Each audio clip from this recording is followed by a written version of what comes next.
Dear students, once again welcome back to the tenses in English grammar.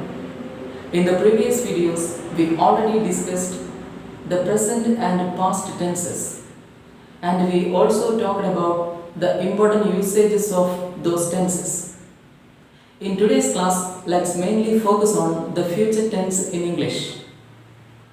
As we did in the present and past, we can also divide future tense into four divisions, that is, simple future, future continuous, future perfect and future perfect continuous tenses. And when you deal with English language, if you are met with a particular helping verb, you can confirm that that sentence is in the future tense. What is that helping verb? Can you guess?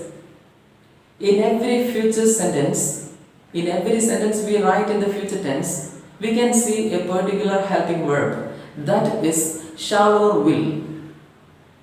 If the sentence is filled with shall or will, you can guess that that sentence is in the future tense. That sentence shows the future time.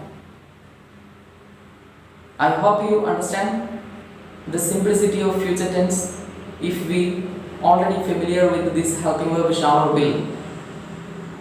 Okay, now let's begin with simple future tense. In simple future tense, we follow subject first, then helping verb shall or will, and the first form of the verb. You see, I shall go. I is the subject here, shall is the helping verb, and go is the main verb. The main verb go is in the first form of the verb. And you see next example, we shall come. We is the subject, shall is the helping verb, come is the main verb, that is in the first form. And another example, you will do. You is the subject, will is the helping verb, and do is the main verb in the first form.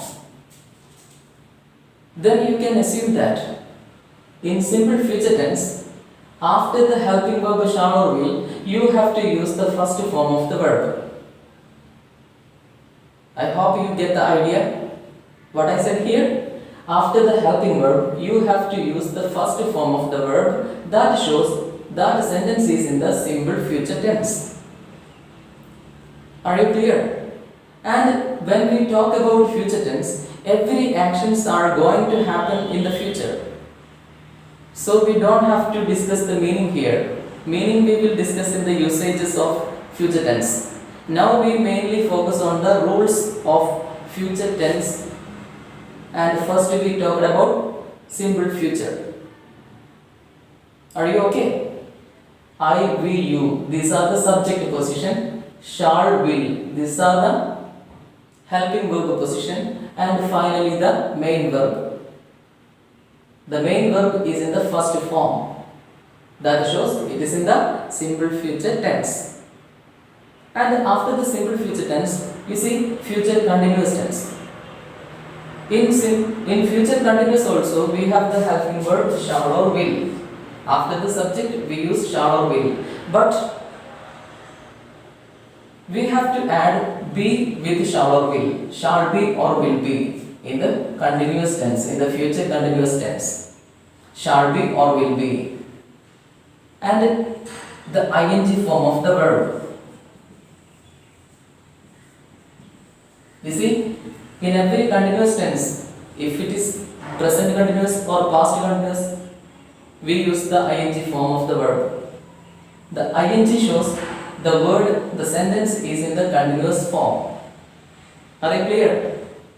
And when you use it in the future continuous, you have to add shall be or will be, and then you can add ing form of the verb.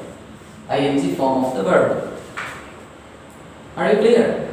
The action is going to happen in the future. We are talking about future continuous, not present continuous. I hope you understand the rules behind the future continuous and the simple future. And the third one, future perfect tense.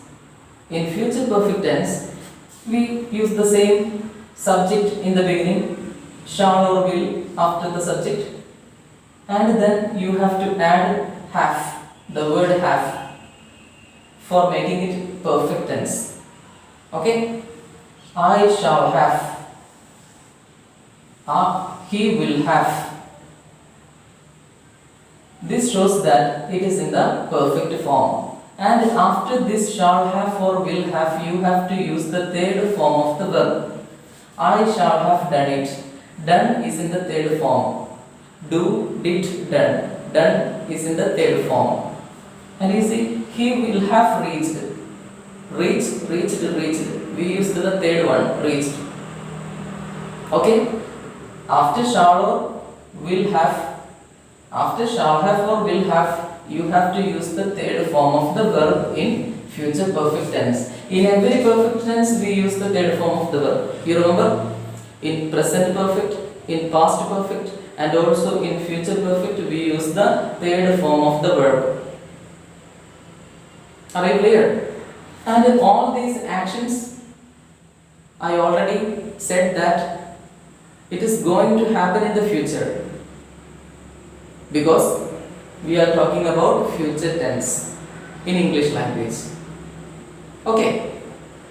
After these three, we have one more division, that is future perfect continuous tense. But future perfect continuous tense is not used in the practical English. That's why we don't have to learn it. Okay? Future perfect continuous, we can make a rule, but it is not used in the practical English. That's why we do not use here. Okay? And we can compare these three things, these three divisions. In these three divisions, we can assume that in future tense, the helping verb will be shall or will. You see, in the simple future, shall or will is the helping verb. And you see in future continuous, shall or will is the helping verb. And in future perfect, you see, shall or will be the helping verb.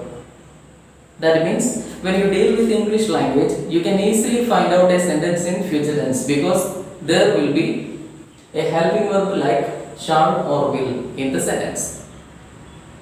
Are you okay? And you have to remember one more thing, that is, all these actions are going to happen in the future, because it is in the future tense, future time. Okay? Only slight variations are here. Here, shall or will plus first form of the verb, and in future continuous, you see, shall or will be plus ing form of the verb. After shall or will, you have to add be and ing form of the verb, then it becomes continuous.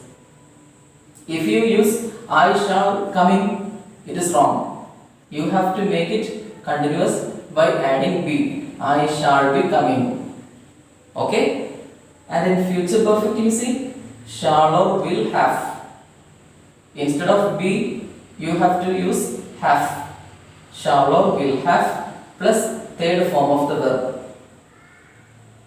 I hope you understood the rules behind future tense in English language. That's all about today's class. We can discuss the important usages of future tense in the coming video. Okay, thank you.